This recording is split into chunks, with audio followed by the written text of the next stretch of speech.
মৌমিরা practice করছে dance, আমি ওখানেই বসেছিলাম ক্লাসের মধ্যে। তারপর মানুষ এসে আমাকে ফোন করলো যে আমি চলে এসেছি, এসো নিচে। তারপর আমিও নিচে এলাম, আরও পেরেন্টস ছিল, ওদের সাথে একটু গল্প করলাম। আর ওখানেও পেরেন্টস বসেছিল আর কিছু পেরেন্টস নিচে ছিল। তারপর দেখো আমি মৌমি ছুটি হয়ে গেল আর আমি একটু ফোনে কথা বলছিলাম, বোন ফোন করেছিল সেই জন্য। আর এইদিকে দেখো যখন ছুটি হয়ে গেল সবাই স্যারের সাথে একটু গল্প করছে, মানে কেমন কি সবাই ডান্স করছে সেগুলো জানার জন্য।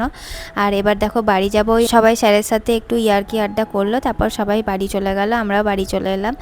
আর দেখো মন্দির ছিল, সেটা তোমাদের সাথে শেয়ার করতে গিয়ে ওই ক্লিপটা ভালো করে নেওয়াই হয়নি। আমি ওই বোনকে ফোন করতে করতেই যাচ্ছি রাস্তায়, ওই কথা হতে থাকলে কথা আর শেষ হয় না আমাদের। আমি চা খেতে চাইছিলাম, আর মানুষ যেহেতু বাইরে চা অত পছন্দ করে না, সেই জন্য আমিও আর ওকে ফোর্স করলাম না, কারণ যখনই দেখবে খুব কম খাই আমরা, বাট যখন খাই সেটা আমার জন্যই ও খায়, ও অত পছন্দ করে না।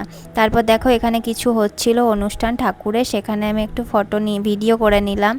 আর তারপর বাড়িতে এসে আগেই আমি চাটা বসিয়ে নিচ্ছি হাত পা ধুয়ে, তারপর আমরা আগে চা খাবো, তারপর অন্য কাজ করব। আর মৌমিকেও এসে আমি কিছু খেতে দিলাম, ওর আবার খিদে পেয়েছে, অনেক ডান্স করেছে, লাফিয়েছে ঝাঁপিয়েছে, সেই জন্য ওর খিদে পেয়ে গেছে। আর আমরা ওই ঘরে বসে দুজন মিলে, মানে মৌমিও ছিল, তিনজন মিলে আমরা টিভি দেখে দেখে একটু চাটা খেলাম। আজকের ওয়েদারটা দেখে মনে হচ্ছে বর্ষাকাল পুরো চলে এসছে, এত বৃষ্টি বৃষ্টি একটা ওয়েদার, তারপরে মেঘ করেছিল সকাল থেকে।